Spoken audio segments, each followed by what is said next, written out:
the other day I got a little hate comment, right? And you know, hate comments, I get it sometimes. It doesn't bother me. But I got this specific hate comment on my YouTube video from a girl that supposedly supports me, right? She's been like a long time follower, like fan of me, right? Yeah. And she commented on my video. I'll read some of the things she said. Because it's a story. It's a long story. Oh, like a few paragraphs. Yeah, it's a long paragraph. Yo, what's her at? I just have some questions. I hope I don't offend you. And right then and there, I hope I don't offend you. Maybe that's when you know it's like constructive. It's going to be the most offending shit ever. Yeah. Why do you wear such old traditional clothes? They are so out of style and you have the money to buy better clothes. It will make you look better, so why not spend it? So now she's mad that I don't use my money for better clothes. Mm-hmm. And then she goes, why did you tell that student that you're a teacher? You're not. You're an artist. You only did student teaching, which doesn't even count. Kind of dislike how you keep saying you're a teacher all the time when in reality, you never face the hustle and hardships of being a teacher. Just my few thoughts. Again, I don't mean to offend you. Just genuinely curious. She's curious.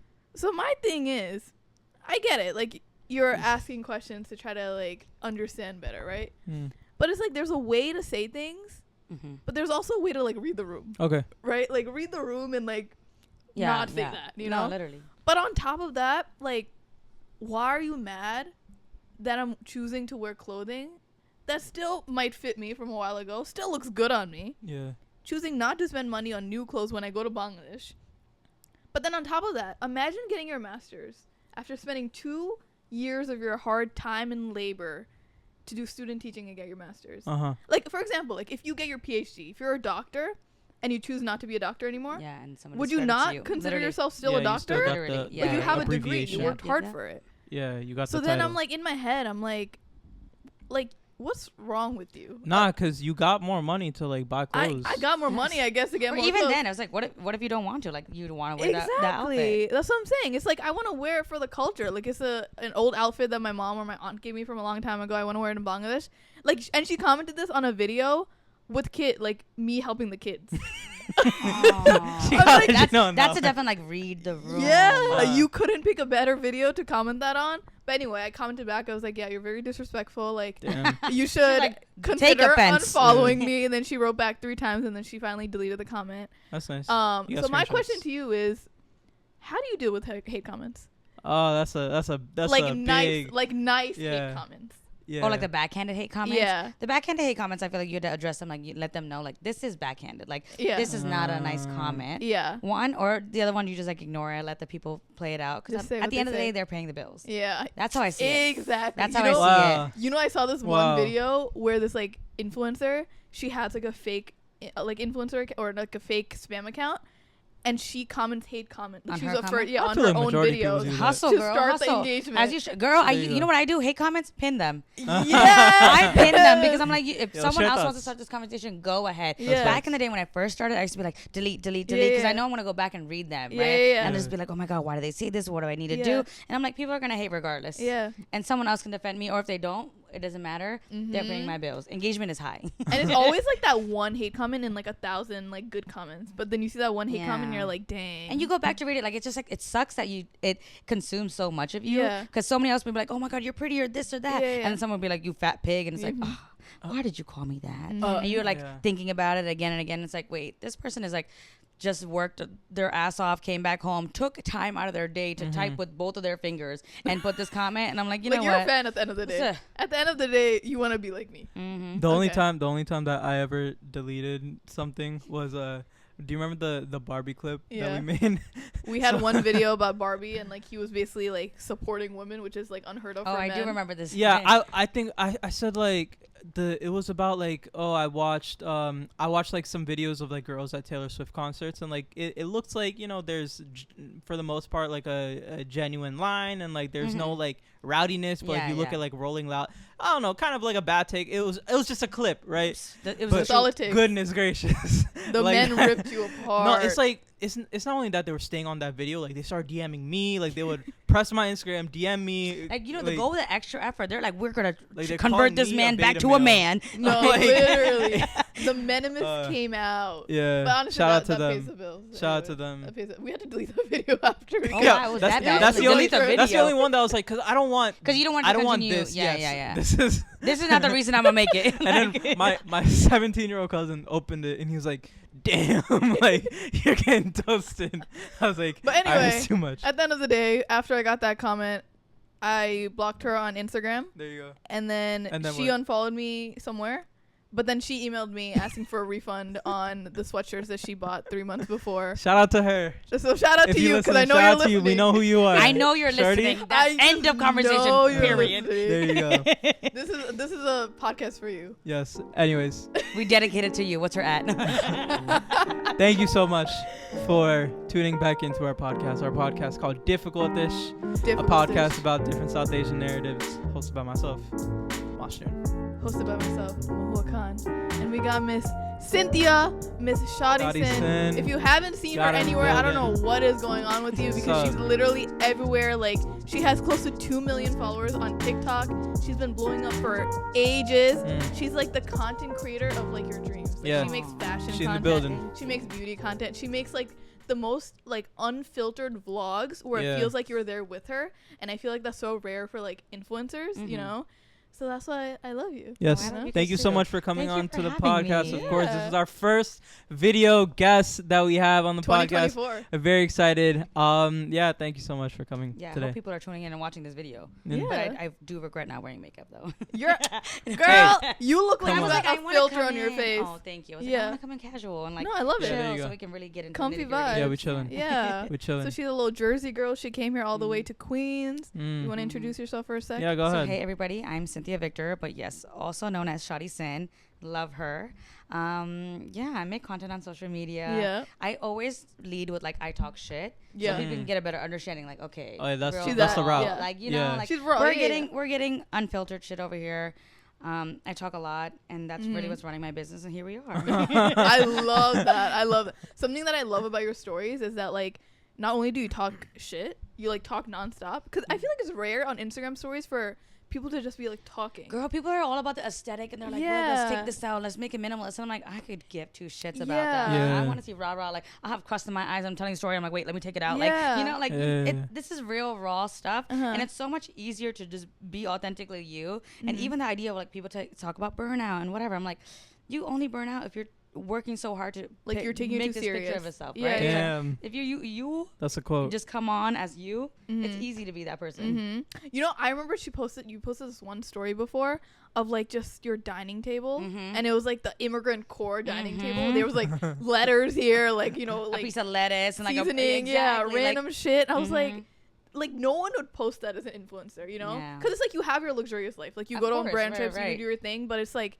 you also show the realistic, like you show your mom, you show your immigrant house, like you show that you still live at home, you know. It's not like you have one luxurious life and that's it. No, literally. You know? Have you always been like that? Like, when you started, did you feel like you had to like make things look like cleaner, make things look like nicer, or you always just like whatever? I think I did come from like a chaos and like this. That's my personality, right? Like you're gonna, even if I don't try to, I'm like, let me make it crazy. It's like when I post, it's gonna be like that. You're gonna see like trash in the background, like my bed not done, and once in a while maybe I'll be like, wait, for this Instagram story, let me actually make my bed and do it. But I'm like, this is exhausting to be like, and I'm like, what am I posting this for? Like, I'm posting this clean room, like, good morning for what? I'm like, for someone to like it and think I'm a clean person. Like, it doesn't make sense to me. So, like, if I have a clean day or an aesthetic day, I might post it and be like, okay, cool. But it's just so much easier to be like, this is who I am. This is the real house. And especially coming back to the idea, like, you want to see people live the way you live and like be authentic. So to be that person, I see other people be like, okay, wait, it is okay to do that. I needed that. You know, something else that I really like that you do in your videos is that like you de-influence products. I guess de-influence, but also like if something is viral, like you're not gonna just be like, oh, let me follow the train and like say everything good about it, you know? Yeah, I think that was one of the bigger icks that I had with like beauty influencers. Like I grew up like OG YouTube girls, and like YouTube girls I feel like were the people where like I hate this product or I love this product and they talk about it, and like it was very real. So coming onto Instagram, it was like everything is so curated. It's like, this is viral, we're all gonna try, we're all gonna love it, and we're not gonna have an opinion. And I truly do believe like if I give you a product and if I give you enough money, you're, even if it looks ugly on your face, you're gonna go out of your way to be like, this is the best thing ever, right? So I'm like, why would you want to follow somebody like that or like not talk bad about other products? Like for me too, it's like the idea, like if I'm spending money on it, like people work so hard to get money and just spend it on like a foundation because you think it's viral and it's not worth it. That's so unfair. So like I think you build credibility when you talk about bad products and you tell them like, this is why I don't like it. And it doesn't mean everybody's lying. It's personal preference. Like that's why there's so many different products and so many different like skin textures and all that. Like you have to take all of that into accountability. Do you think like when you were first starting out and you were like starting to get popular and get like brand deals, like did you still have those morals, or did you kind of take like whatever? No, 100%. Like there was definitely more fear where it's like, okay, like maybe I got PR from a big company for the first time and the first product I get, if I hate it, I'm like, oh my God, like I'm gonna make a video about this. I just got on the PR list and it's gonna be canceled. Like I'm gonna be taken off their PR list. Maybe everything else in their like brand is good. But if I talk about that one product, I might be like, maybe I should just stay away from this video or maybe I might make the video. So there was definitely a little bit more fear. But nowadays I'm like, it doesn't matter. Like if a brand is gonna appreciate my truth and continue working with me because of it, I'd rather respect them more than to be like, wait, they're gonna be taken off a PR list, like or I'm gonna take this, that. Exactly. So the people that don't know you, how would you like describe your journey as a content creator? Oh, I tell everybody I'm a COVID baby. Oh, I love that. Like, I'm a COVID baby. I started during quarantine. I jumped on TikTok because it was like I had nothing else to do in my house, and I went viral. Took that momentum. I was in college, and I was like, you know, I've always known there's like YouTubers. I'm like, people do this for a living, but I was like, I don't know how you financially make it work. Like I'm like, I've heard of you getting paid $1 million a post, like Kim Kardashian. I was like, if I can Kim figure Kardashian. I was like, if I can figure out how to make this work, I'm gonna go after it, because if I never do, like I will regret this for the rest of my life. And I truly am a big believer of like, I want to make money doing nothing. Like people do it all the time, right? Like I want to be lazy. I don't want to work smarter, hard. not harder. Yeah, exactly. So wait, what'd you go viral for? It was like as a series I did, matching my makeup to something random I found in the house. The longest name for a series, but it was like I picked up like Jenga blocks, I did a 3D makeup, I picked up peacock feathers. Like it was just like I posted every single day on TikTok for 3 months. 3 times a day on Instagram for and like that's 4 a lot months. of make like the looks or even on my face, like it was like full bridal look, full like hair, makeup, outfit, that takes right? time. Like exactly. It was a lot of work, but I truly do believe like those few months of me like busting my ass is the reason I get to literally like rest and not work as hard as I need to now. So like those videos in the beginning, how much traction did that give you? Oh wait, literally I probably grew 1 million in like 6 months. Really?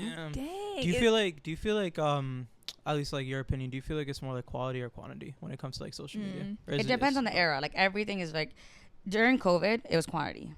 Everybody and their mother, like from in the universe, was like online, right? Like there's nothing else to do. Like people needed to be entertained. Now there is like a demographic of quality. Like some people can only post quality content and they're always going to be successful because their consumer is like, that's what they're looking for. Some people is quantity, where it's like you need that person. Like there's creators who go every morning, they say that good morning, and as a consumer, like you're looking forward to that good morning story every single day or whatever the case. Or like even the fact that you go on live on certain times of the day, or like some people need that structure and some people are like, no, once a blue moon if I see your video and I appreciate I'm here for the look or whatever quality that you're bringing. So I wouldn't say you have to be one or the other. Like you can make each work. True. I feel like it's so like inspiring to see you killing it in this game, because again, like obviously we don't have representation like that. Like obviously there is now representation, of course, but seeing someone on your level and someone that's like not like older, you know, kind of like our age, is amazing to see. But do you ever feel like you get like imposter syndrome, like you feel like you don't belong, right? Especially in the beginning. 100%. Especially when I'm put into certain rooms. Like for a long time, I think I worked and it was like in my room, I made these videos. Like numbers online is just like a number, right? Like it's you don't feel the power. And then if I'm on a brand trip or I'm in certain spaces where I'm like, these are such influential people here, I'm like, how did I get myself in this room? I don't belong here, is a thought that I go through all the time, especially when I'm in those rooms. Like at home, I'm like, I'm a nobody. Like nothing has changed. I live with my parents. Like nothing has physically changed in my surroundings where I feel like I've done anything.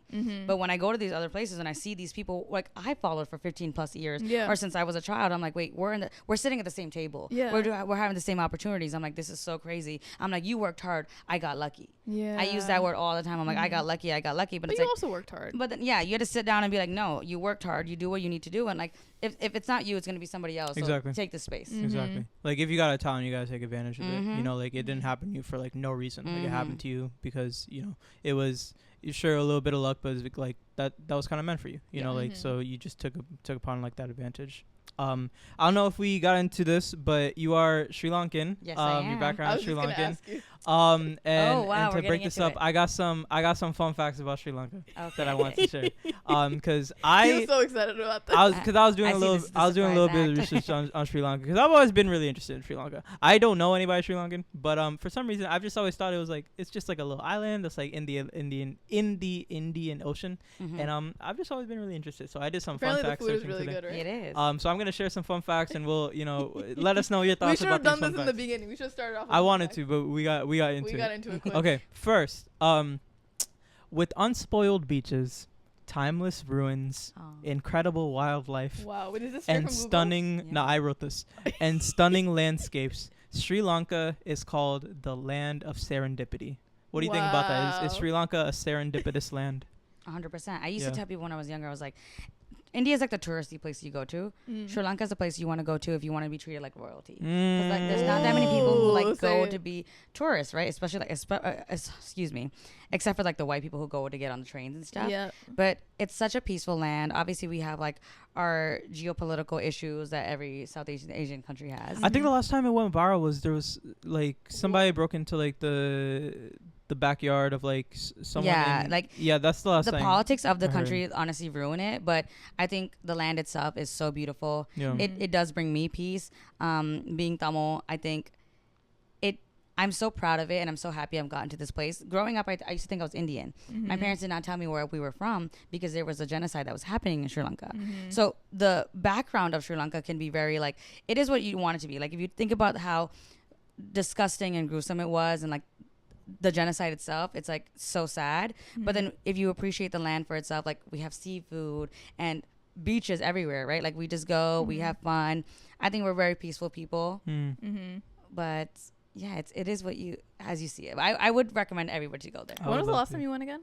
I went during COVID for my sister's wedding, but that was a shit show. But that's COVID. I also heard it's largely English speaking. Is that true? No. Okay. I guess like the main areas, like there's because there's tourists who go, like people do speak English there. Like English is a second language that they teach at schools. True.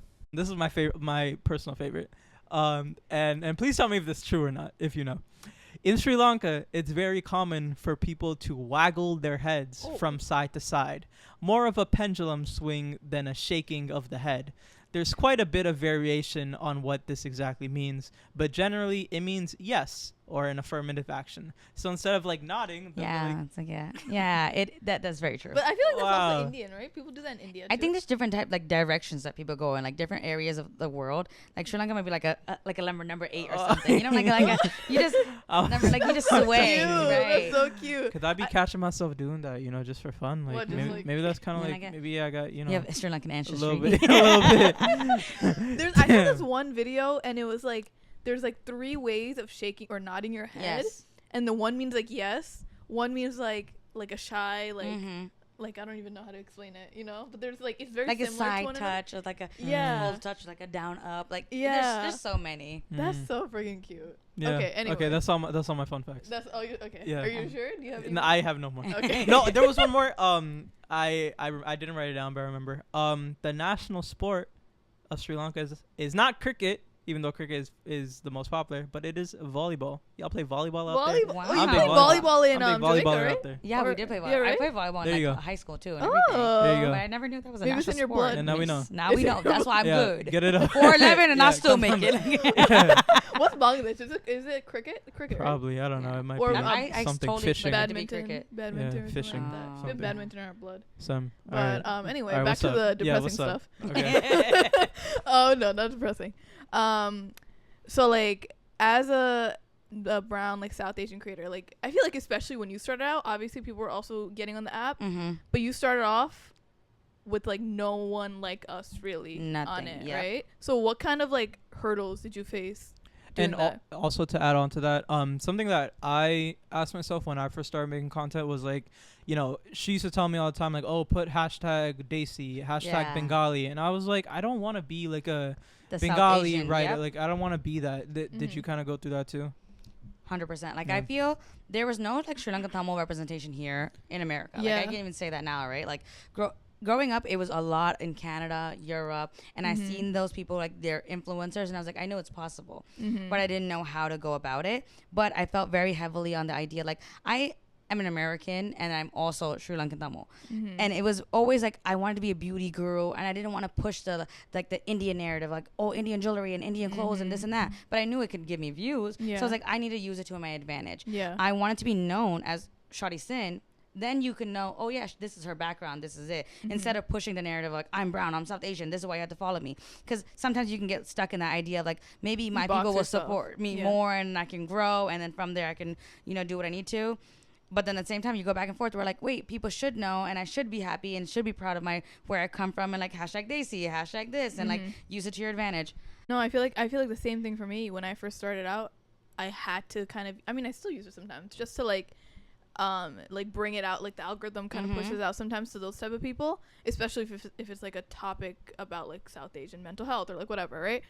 But I feel like if you do it too much, people don't really see you as like an individual outside 100%. Of it, you know. This is also where I think goes into the eye line of like when you become that like oh my god, what is the word for it? But like when brands use you because of that, like token. There you go. Like if you become that and you make yourself that, right? Like you're like, I'm brown, I'm Sri Lankan, I'm what they see. Like if you're gonna go on that idea, brands will use you as like, okay, we got the brown girl representation, whatever. But I've also noticed it where it's like if you're talented in who you are as a person, they're gonna be like, okay, we just have Cynthia. Oh, also she is brown, and like I guess we can maybe add another brown person as well. But they're actually going for you and your talent, not because you just check off a box. So like, how did you like diversify your type of content into like just going more outward into like different people instead of just like brown people? I guess like makeup is easier where it's like if I'm not doing a brown makeup tutorial, I felt like I was doing stuff for my brown girls, darker skinned women, brown women, black women. It's just more things that we can align to where it's like this is my demographic, right? Like you're gonna understand why the reason I do my eyebrows a certain way because we have thicker eyebrows, or like I'm telling you for certain products where I'm like these have a deeper range so you can use these if you're a darker skin tone. So this isn't the white demographic that I'm talking to, right? But certain things where it'd be like, okay, we're just talking about makeup hacks overall. Anybody who uses makeup, you can be a person who just likes it or doesn't like it or doesn't even use it, and you can still watch it because it's not so specific. Yeah, I feel like that's why makeup is like the biggest niche to like be in because it's like encompassing like everything. Single person, even like skincare and like all that other stuff, right? It's like it's so beauty, you know. It pertains to that one thing. I think a lot about what a past guest that we had, Nuhash. This guy Nuhash Shaman. He's a filmmaker from Bangladesh. We have him on the podcast, and he made a film that was like Oscar considered. It got like a lot of praise, and we were talking to him, and he said something that always stuck with me. He was always like, you know, as long as you're making like cool stuff, like all this brown, Desi, Bengali representation, like it doesn't matter. Like if you just make high quality work and post it, and you know, as long as the work is good and it speaks for itself, like it's gonna find its audience. And like the representation stuff and like the hashtags only get so far. Like it'll get you some more eyes, but like those eyes aren't gonna stay around if like you're not good at like what you're doing, you know. And that's something that I've been like trying to tell myself. I've been trying to like diversify into like, you know, not labeling everything as like South Asian. Like I know the podcast labeled as like a South Asian podcast, but that's just to like get more eyes, and hopefully like when they start listening a little bit is when they like stick around, like stay for like the quality and stuff. Even like female financial advice. Sorry, I'm like no, you're good. It's like it doesn't mean it's just advice for females, right? Like there's a category that we are targeting, but it is still for everybody. Yeah, I feel like it's frustrating because when you don't make that like very niche content, it feels like you're not getting views. And I feel like I was kind of in that bubble for a little bit because especially in the beginning I kind of not blew up, but like I got it like notoriety because I was making like, oh, day in the life of like a brown girl living alone, which obviously in the moment I was dealing with that, and it's important because like a lot of brown girls can't move out or like be independent. So like those people were like watching my videos, right? But then I started getting known for just that, and like people would come up to me and be like, "Oh, like you're that brown girl," or like, yes, yeah, that happened once. We were at like a coffee shop, and like someone was just like staring at you, and she came and she was like, "You're the brown girl."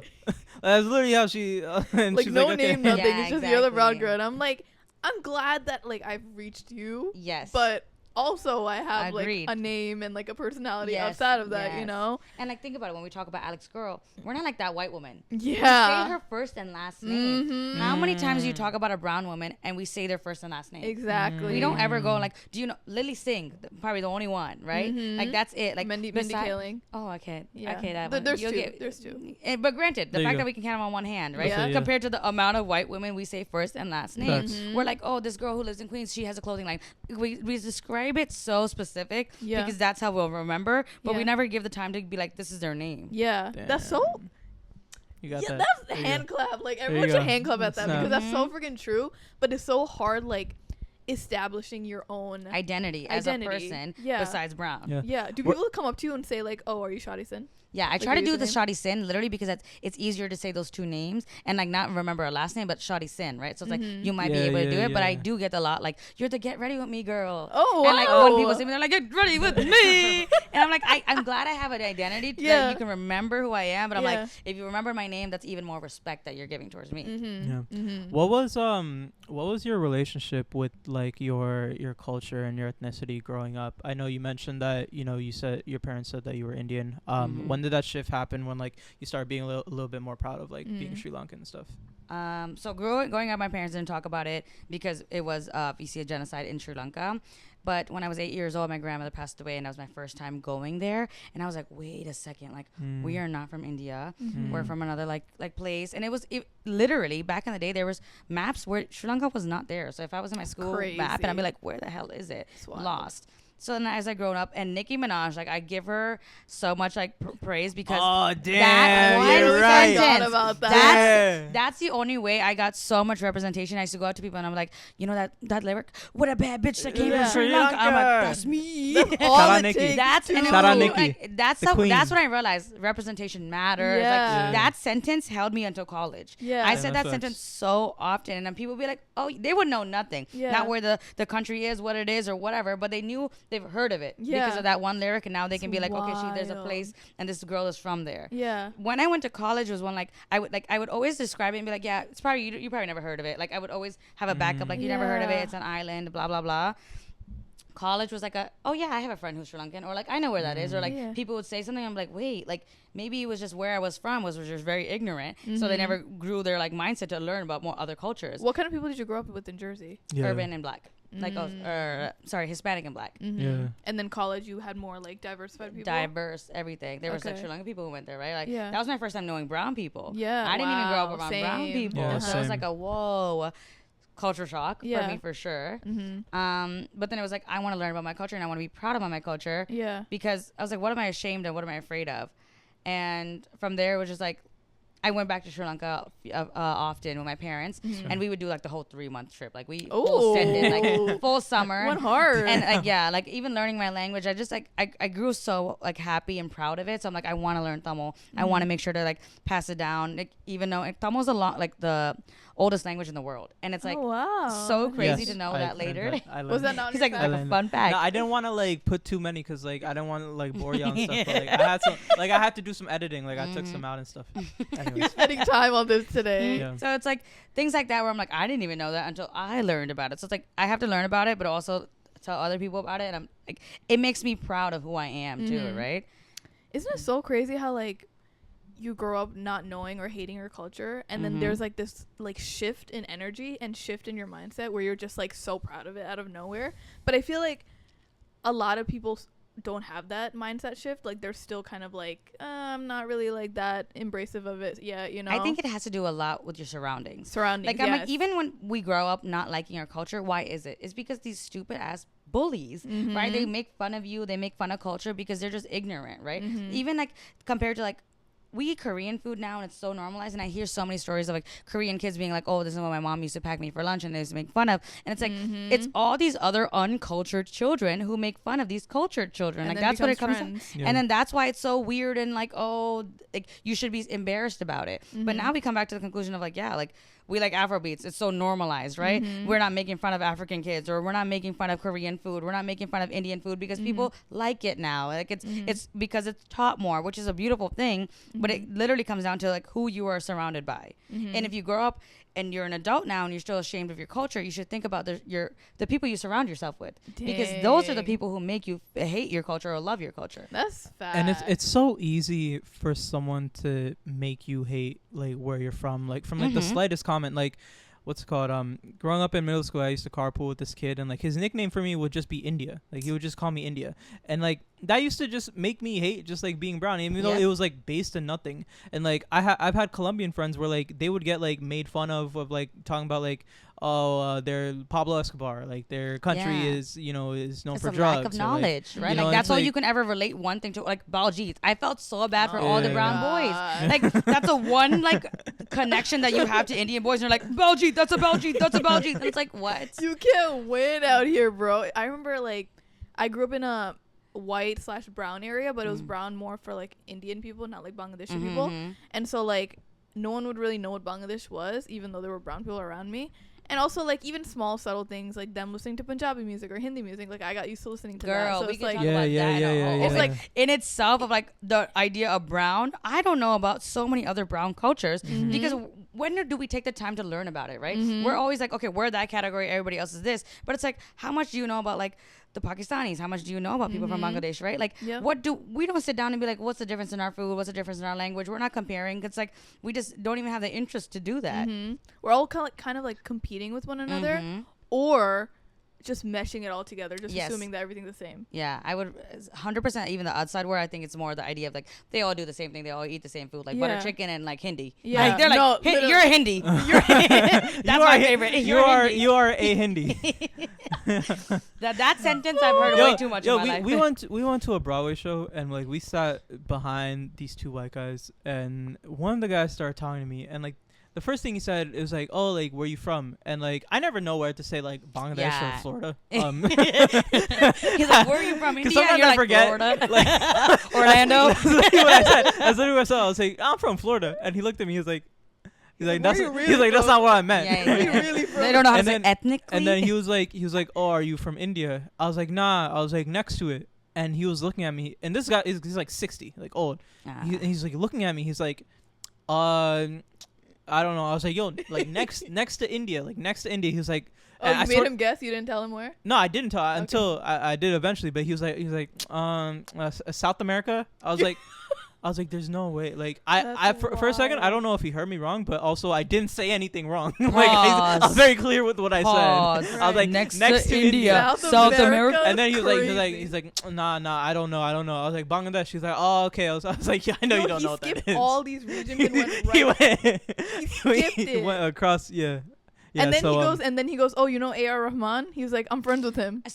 I was like, you know what it is, like there are people obviously they try they try to relate in the way they do, and I'm like, yeah, it could be cute because you're trying, but it's like learn some more. Like try to like fix the ignorance a little bit. We learned English. Yeah, right. Exactly. Look at us.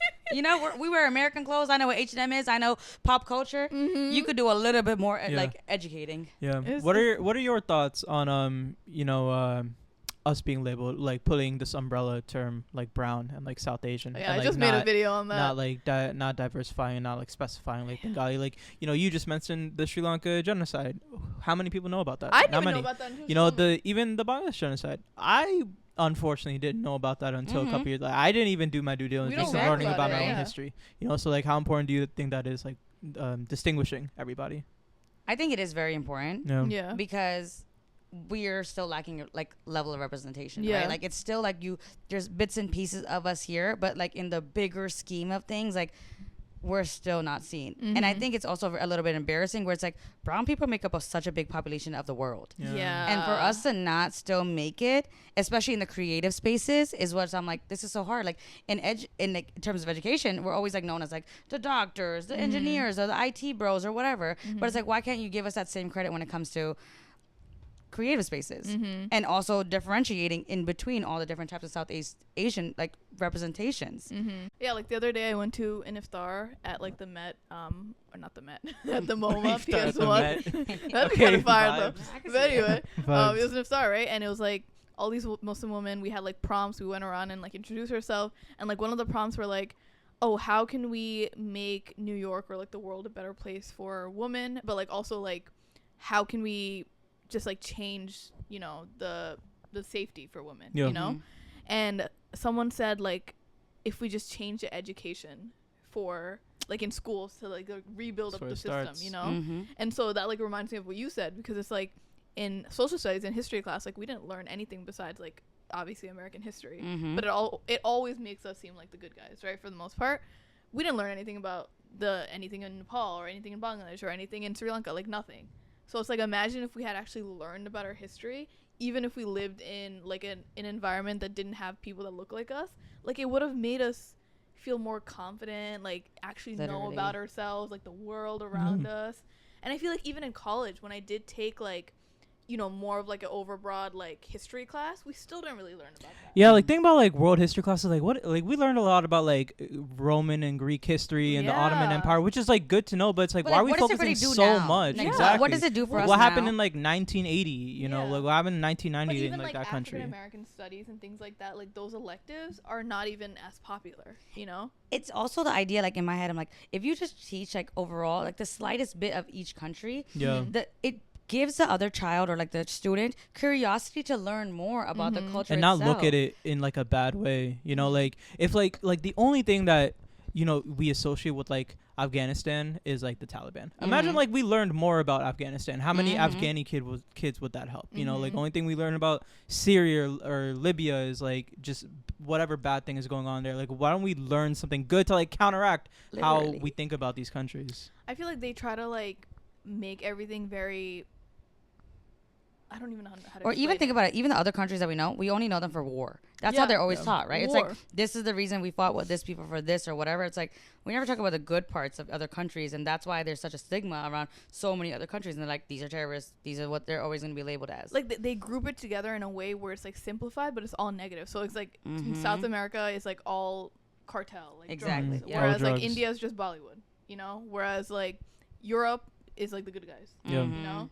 And it messes with the kids, you know, like the kids that are growing up, that like the only thing that they'll associate with their own culture is like how other people are like interpreting it, like that. Like that's why I wasn't super interested in learning more about Bengali culture, because like one, I didn't grow up with any Bengali people, so like your surroundings are important. Two, the only time I heard of Bangladesh was like, you know, if India was mentioned, like it was always just next to India, or like, you know, Bangladesh was just never like its own place. And there was never anything like good shine about. Like the only way that I got into it was like, I think it's important to like have like a personal bridge between like you and like something that you love about like your culture. So for me, it was like the arts and like the music, because like in my house I have like a bunch of just like little like knickknacks from like, you know, little like embroidery stores, little things that are like framed and like wooden framed on like the wall that like my mom would put up. And I like growing up in my house, I never like looked at it. It was just like my house. But like in during COVID, like spending more time in my house, I would like stop and be like, oh, like what's this, and like talk to my mom more about it. And like there was like that tie, and I finally had like something that I enjoyed about my culture to learn to like love it myself more. And then I would do like, oh, what is Bangladesh, where does the name come from, blah blah. And like I got interested in myself. But like so many kids are just like, they don't have anything good to like tie into like where they're from. It's just like what other people are saying to what the textbooks are saying to it. And it's always just like overshadowed by like the main country or the main whatever. And it's like, you know, it's important to shine some light on the individuals. I just made a video on this, and I got a lot of engagement with it. Not really, I didn't get backlash with it, but mostly just like people agreeing with me. But I was talking about my experience of like being a Bangladeshi creator in like the South Asian brown realm, and not being the only Bangladeshi person there, but being the minority in comparison to like a lot of Indian people. So how do you feel with like your background in a space like this?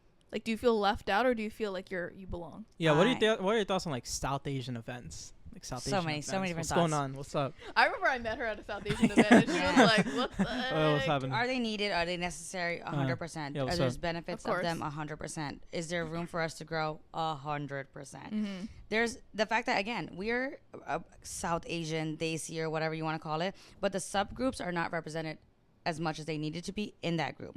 And the thing is, there's not a lack of, because there are other Sri Lankan creators. There are other Bengali creators, right? We could do events for Bengali holidays, but why is it only the majority that's being celebrated? One, I definitely think it's like I can't sit here and complain if I'm not making a change about it myself, right? Where I can be like, okay, what do we need to do for the Sri Lankan girls? Like, what do we need to do for the Tamil girls? Or like, what can I do to make that space better? Is definitely like a thing that I have taken into account. But a lot of times it was like, oh wait, we're just all speaking Hindi to each other. Like, I don't know what the hell we're talking about. Like, or I remember this one time that was like a slap in the face for me personally. It was the Slashy Summit, and it was like a question asked, and it was about like Alia Bhatt and like what does she wear and whatever. And I'm like, I don't keep up with this. Not as a cultural thing, but this is an Indian thing, and these are not people I grew up watching or whatever the case may be. But I'm like, how could you ask that question? And if you're not realizing who your panelists are, like, why would you not think that would, or why did you think that was a question that could be asked when it was like I couldn't be associated with that, right? Like, that was like a frame of mind where I'm like, sometimes that is the majority is always looked at, and it could be like, okay, we can.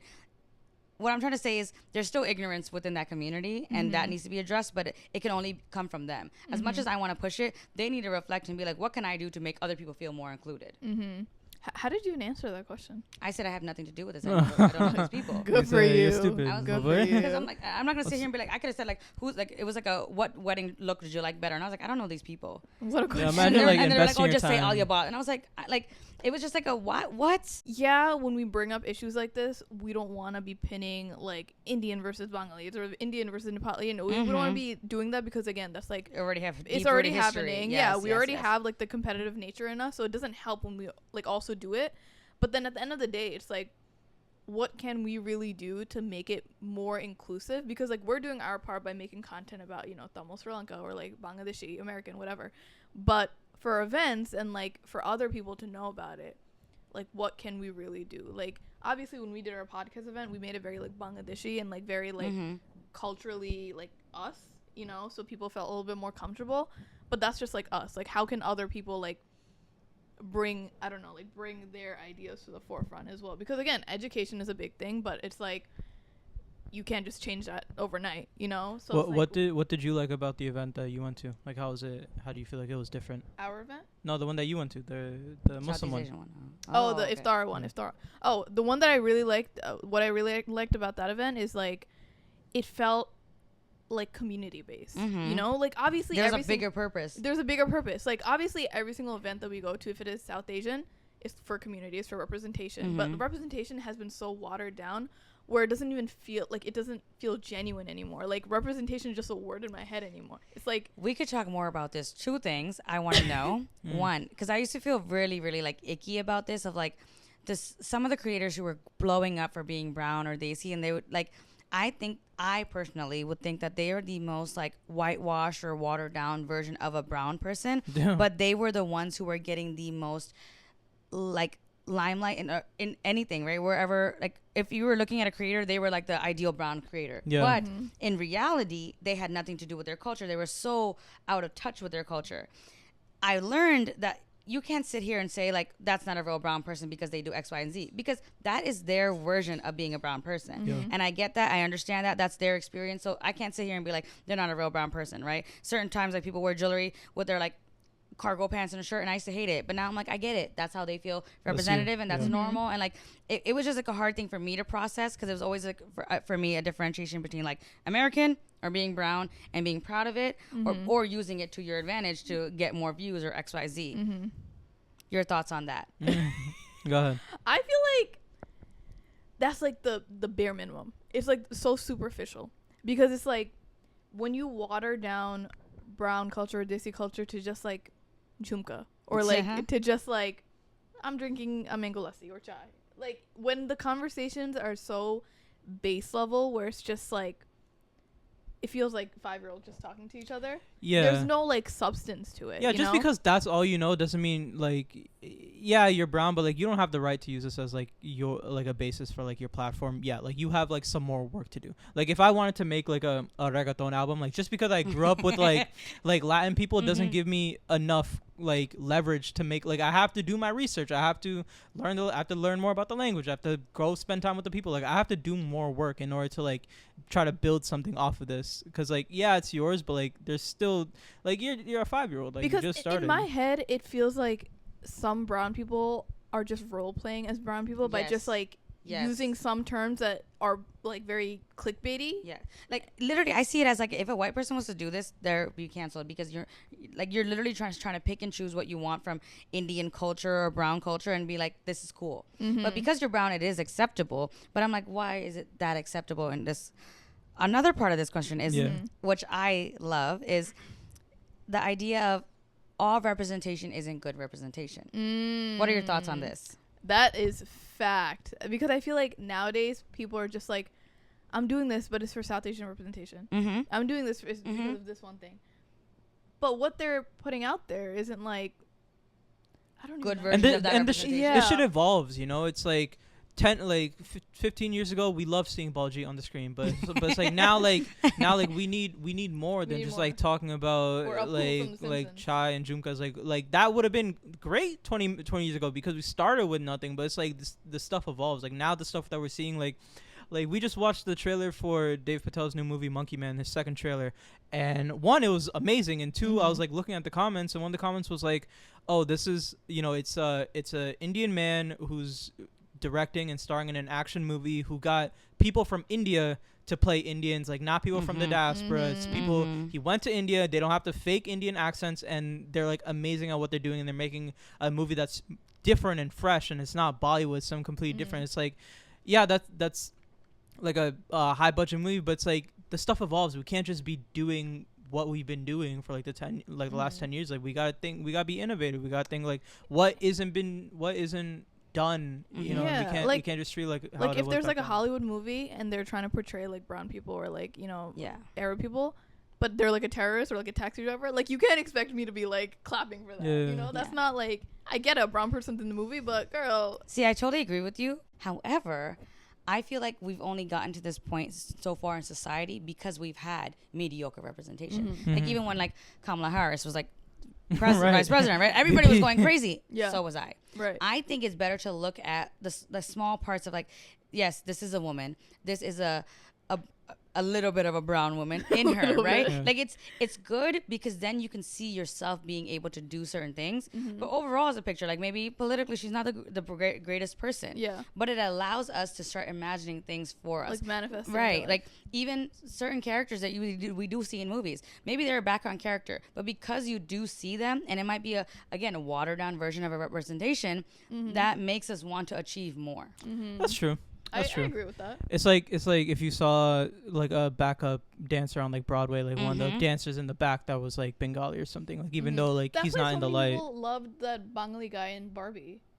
There was this one Bangladeshi like Ken in Barbie, and people loved it so much. That's incredible. They were like, first of all, a Bangladeshi guy, but also the fact that he was like more feminine, you know. Yeah, that's true. Breaking barriers. That's true. Yeah. I think we also start somewhere. Like I think I get the main idea of like, yes, why don't we put it as a main character? Why don't we have it? But I'm like, this is America. When is it really happening, right? Like we've gotten this far even with mediocre like representation.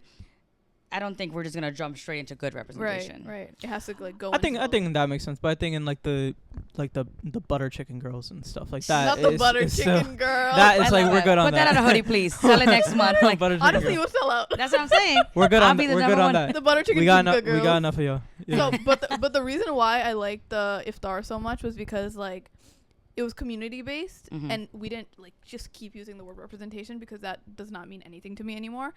But it felt like we were actually uplifting one another, you know. If I were to ask someone like, there's a purpose. Like if I were to ask someone, oh, how'd you do this, they're gonna be open about it. Whereas some other events that I've gone to, I don't even feel the comfortability to ask because I know that they're not gonna tell me. And like this event that I went to that I loved, they were like, oh, freedom is friendship. like the meaning to have freedom is to just be friends with everyone and like actually have genuine community. Whereas like other events, it feels like there's always like an ulterior motive. Understood. You know, like a profit or like a how do I gain something from you? Yes. Like using one another, you know? So that's what I really liked about that iftar. And that's what I want to like bring into like more events that we do or like whatever it is. But again, it's like slow changes, you know, because like it also starts with like changing my mindset, like not thinking like, oh, all brown people are competitive. That means I'm never gonna make like a good brown friends, you know?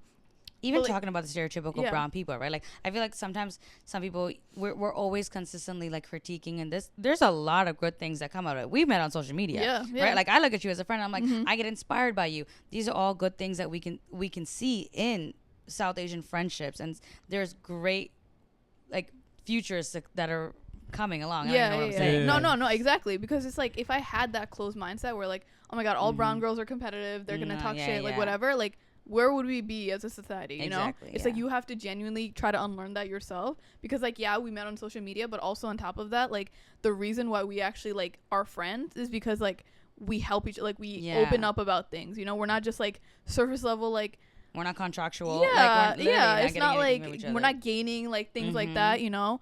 But I think that's what it needs to be. Like, there has to be more of like an openness, because I feel like back in the day, in the generation, like the old generation, everything was so secretive and like taboo. Like, don't talk about mental health, don't talk about this. But it's like, girl, like I'm fine opening up if you are, you know? Also, the idea, like, there is more than enough space at this table for all of us to eat. Like, that's what I want to preach every single day. More than enough. There's more. You can make money, and I can make money. I can tell you exactly how I made it, and I'm not losing a penny. Exactly. We all can make so much money. There's so much to be made. And even think about it, right? Like the idea of like, or white men who are successful, they're all networking within each other. They're all making sure that they all come up. We can do the same thing. I can make it, and I can make sure you make it, and like we can build a community of all of us having a great careers and great financial like endeavors, right? But it's like it doesn't always have to be a competition. If you keep looking at it that way, you will always want to also feel like that, but it doesn't have to be. I feel like that's also such a big like success mindset, because I feel like if you're constantly trying to like, you know, get more money or like succeed at something, at a job, whatever, but you constantly think like scarcely, like you constantly think like, oh, I have to compete, like I have to like keep this a secret, blah blah blah. At the end of the day, like you're not really winning in any way, you know? But I feel like when you think more abundantly and you share your resources, 100%. That's when like the opportunities come to 100%. You know? I think a lot of time it only takes like one person to have a good impact on you for you to carry like that mindset moving forward. Like a friend of mine, his name's Farhan, he's an author, and he connected me with like a previous publisher that he worked with to, you know, help publish like a new book that I'm working on.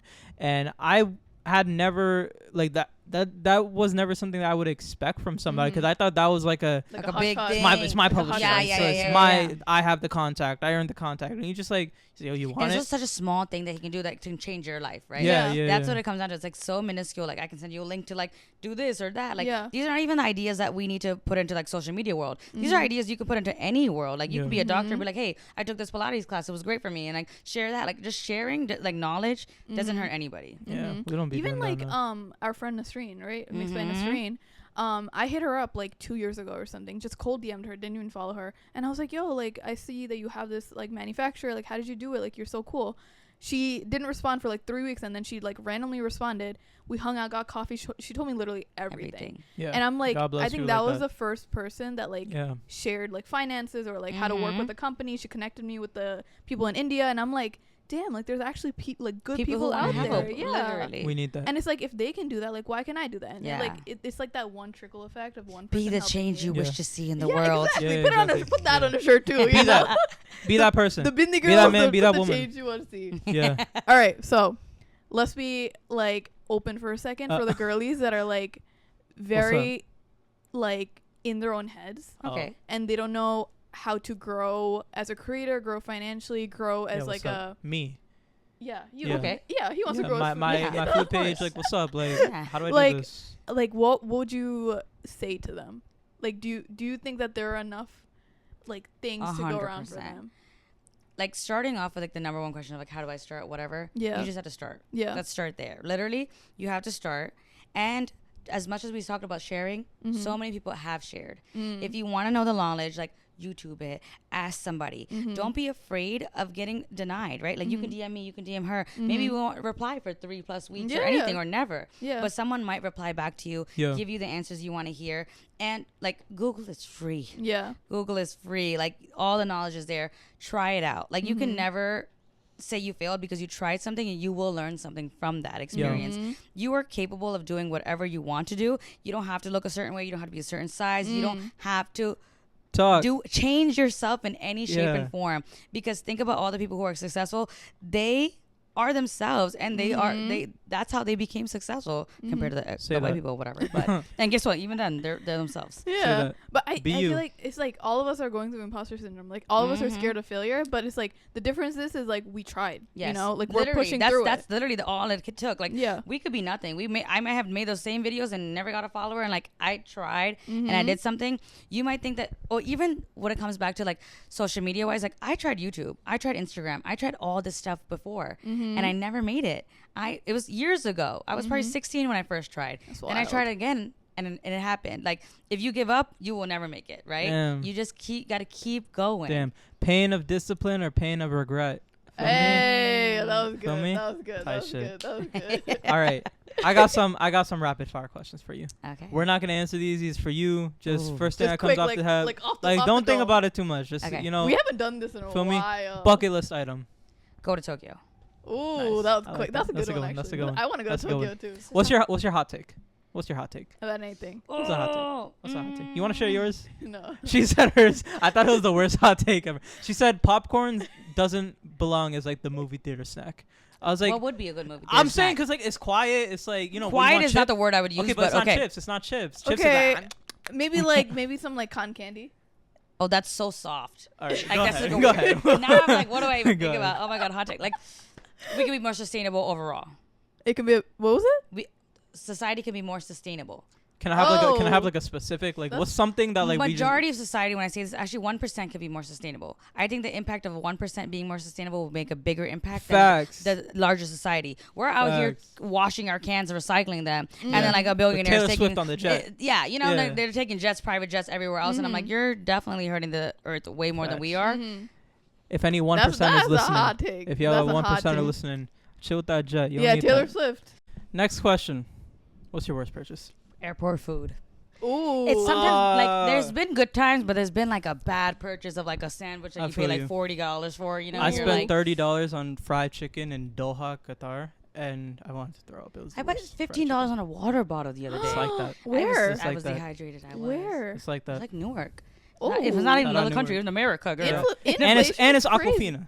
And it's Dasani. Yeah, that's crazy. But do you keep doing it? Shout out Dasani. Yeah. You keep doing it. Like you don't learn your mistake. No, I tell myself, like I budget my life where I'm like at the airport we're allowed to spend. Yeah. But it's $40. Like I always meant like a $15, whatever. Yeah. $40 is crazy. It's never a good spend. Yeah. What's something you wish more people understood about you? No, that's a deep one. Mm-hmm. Yeah, but quick, you know. That's a deep one. I think I'm very understanding of different things, and I like to play devil's advocate. Yeah, so I would never stay biased on one idea. Maybe if you don't dislike me for a certain idea that I have, and I could totally change my mind about it. And it's okay to make mistakes too. I make a lot of mistakes, and I'll be very straight up to tell you, like I'm ready to take that. We like that. Secret talent. Ooh. What's up? What's up? What you got? I have one too. Secret talent. Go ahead. I can sleep for hours. I can sleep for days. Interesting. Wow. I can sleep for days. Well, like you could be asleep for a long time, or you could just like, you know, chill in bed. I truly do think I can be like asleep, like fully unconscious for many hours. Okay. Compared to the average human. You wouldn't wake up? I would wake up, probably would go back to sleep. Yeah, that's why. That is a good talent to have. You know what mine is? What? Hula hooping. Oh. For like a long period of time. Oh. What's yours? Huh? What's yours? Chess. Everyone knows that you like chess though. Nah, but I'm also a great cook. That's not a secret. Why are you though. staring right at the camera? All right, last question. What's your ideal Friday? Like a check just hit, 9 a.m. You wake up. It's a great day, great weather. What's up? What are you doing on Friday? I would like to do my makeup, hang out with some friends, take a nice walk in the park. Walk. I guess we can go out, but I love a good go out, look around, do a little shimmy. Yeah. Back in the house. Get back in the crib. Back in the house. Yeah. What time? What time we in bed? What time we in bed? Preferred bedtime. Yeah. What time we in bed? I have 2 times. Like a good Friday, it could be like I'm maybe I never even left the house. I'm in bed. Like now we're binging TV shows at 8. Right. Or like a good Friday night. I'm home at 6 a.m. Oh, damn. No in There's between. no in between. No. No in between. Full send it. Yeah. What's like the snack? What's the snack on like the movie night? Like what you got in the bowl? I'm a big snacker. Nachos. Nachos. Chips. I'm a tip girl. I'm I'm a chip and dip girl. Big chip guy. Yes. What, like cheese? Yes. Yeah, I made some loaded guac. fries the other day. Oh yes. Yeah. Layers of flavor Fire. is where I'm at. There you go. That's why Applebee's was a thing for me growing up. Yeah, shout out Applebee's. Yeah. We went to Yeah. Applebee's. We ran up the bill to like $100 just Yeah. apps. See, that makes sense. Yeah. That'd be Should have went to the endless apps. Does it have that? Yeah, We- we did gotta we do do something. Like that. Nah. I was like, no, That- we should've. we just I did wish apps. we did. Yeah, I wish he we paid for did, it. bruh. But we end Um, off our episode with the little 10 second Yeah, advice. 10-second advice. But it can be Um, about anything. Literally okay? anything. You got 10-second advice? Like, I didn't Quick even think of advice. one. But you guys go first. Okay. Yeah, I haven't even thought of it. Damn. It takes him 40 minutes to think Nah, of it 10 second doesn't. advice. It doesn't. When you buy flowers for your home and like you're gonna cut the stem. Like, Wasn't this the last cut the episode stem at an advice? angle. Cut the stem at an angle. Like an angle, like not straight. Cut it at an angle because like the water comes into like the stems much better. I did hear of this. Feel me? Mm-hmm. You said this in the last Nah, episode. my last episode was just to buy flowers, but now I'm giving tips on the This is flowers. gonna be a Like floral maintenance, man. Next, feel me? next episode, he's like, these are the flowers. Where to get them? Oh my god. Go ahead, what you got? I know you don't got it. You got anything? No matter what you do in your career, you always have to learn financial literacy. Take the time to learn it. There's College books job, bro. for it. There's YouTube for it. No one can ever clock you if you know what you're doing know or your talking shit. about, and especially with money. Mm-hmm. There's Damn. money, like the world doesn't revolve around money, but money is very important. Facts. Tax season.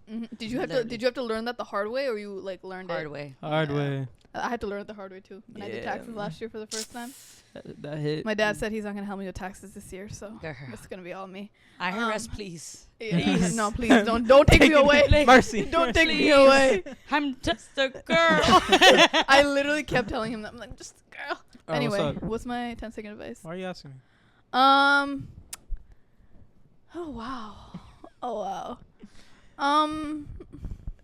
Yo, please, bro. Camera's I gonna believe die. in you. Camera's gonna die. Consider getting some blue light glasses. Oh yeah, I For- have that. Yeah, see? They're That's a great. good They're idea. great. She gets it. Because it's That's a like, good idea. They're we're in a great. world of like technology, TV, Yes. whatever Yeah. screens. Yeah. Get something that protects your Yeah, eyes. take it easy Yes. on yourself. Take it easy on yourself. You know, God blessed you with a body that you can see and hear. And Hopefully. thank you guys for listening to our podcast today with Miss Shawtysin. Thank you so much for coming on the Of podcast course. Thank you so today. much for having We me. hope you had a good time. Follow her on everything, please. Where you Yes. at? Link And make everything. sure you guys comment and subscribe to the channel, as Yes. well as go ahead and write a review on Spotify Wow. for difficulties. Yeah, we tell him to drop a emoji on Do you have an the emoji comments. that What's your you've been give us an thinking emoji? What's your emoji? Let's do the peace sign. Peace sign. Peace, love here. Peace and But make love. sure to follow Cynthia everywhere. You're what? At Yeah. Shawtysin At underscore? Shawtysin. Yeah, everything's linked. We're Everywhere. good. Thanks so much for listening. We hope you love the first guest episode. Yes, first guest. So more coming. More coming. More coming. She's the first. Who do you want want to to see next? You know? Yeah. All right, we love you thank you. guys, and we'll see you Thank next you. Bye. Bye-bye. Bye. I love this. And we're done.